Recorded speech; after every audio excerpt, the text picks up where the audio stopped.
Иванчо!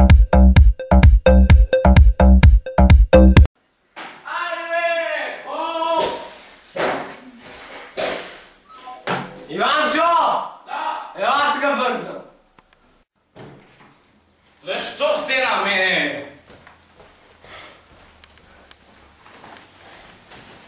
Иванчо, време е да поговорим сериозно за твоето бъдеще. Думай. Общ работник ли ще ставаш или нещо повече? Ще влизаш в правия път или ще фащаш гората? Ти не си пиян. Аз даже не пуша. Да пита дали пушиш, бе. Оф, бе, тате, я да те питам аз едно нещо. Питай.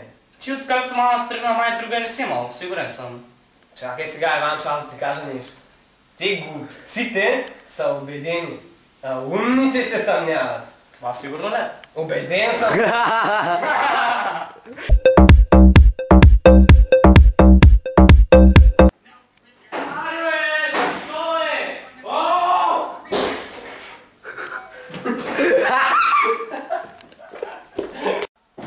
Защо се на мене? Няма тука. Идва. Сега, Иванчо, искам да се поговорим за бъдещето ти, какъв ще ставаш в живота. Казвай. Ще влизаш ли в правия път или в черните пътища? Абе, тате...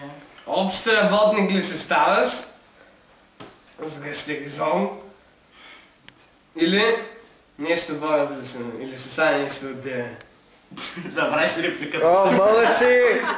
Забравяй си репликата.